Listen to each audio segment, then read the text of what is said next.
I will begin the story of my adventures with a certain morning in the month of June, the year of grace 1751, when I took the key for the last time out of the door of my father's house. The sun began to shine upon the summit of the hills as I went down the road, and by the time I had come as far as the manse, the blackbirds were whistling in the garden lilacs, and the mist that hung around the valley in the time of the dawn was beginning to arise and die away. Mr. Campbell, the minister of Essendine, was waiting for me by the garden gate. Good man! He asked me if I had breakfasted, and hearing that I lacked for nothing, he took my hand in both of his and clapped it kindly under his arm. "Well, Davy, lad," said he, "I will go with you as far as the ford, to set you on the way." And we began to walk forward in silence. "Are you sorry to leave Essendine?" said he, after a while. "Why, sir," said I, "if I knew where I was going, or what was likely to become of me, I would tell you candidly. Essendine is a good place indeed, and I have been very happy there. But then I have never been anywhere else. My father and mother, since they are both dead, I shall be no nearer to in Essendine than in the kingdom of Hungary. And, to speak truth, if I thought I had a chance to better myself where I was going, I would go with a good will." "Aye?" said Mr. Campbell. "Very well, Davy. Then it behooves me to tell you your fortune, or so far as I may. When your mother was gone, and your father, the worthy Christian man, began to sicken for his end, he gave me in charge a certain letter, which he said was your inheritance.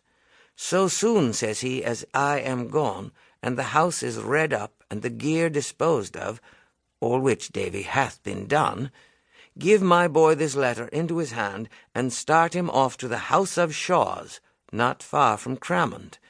That is the place I came from," he said, "and it's where it befits Allen Arley that my boy should return.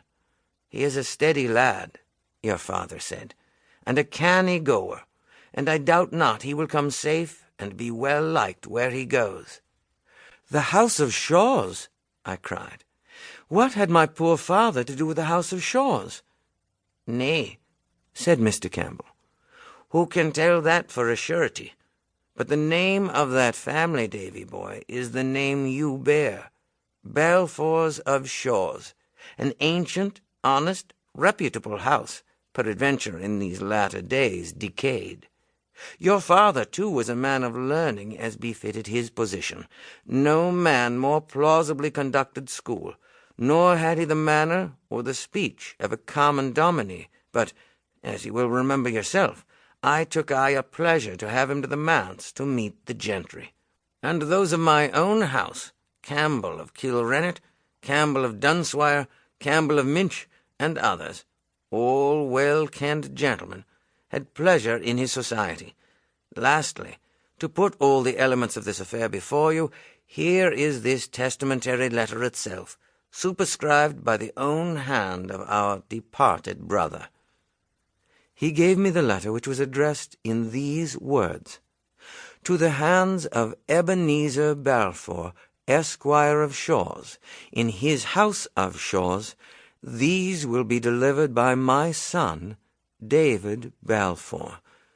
My heart was beating hard at this great prospect, now suddenly opening before a lad of 16 years of age, the son of a poor country dominie in the forest of Ettrick. "Mr. Campbell," I stammered, "and if you were in my shoes, would you go?"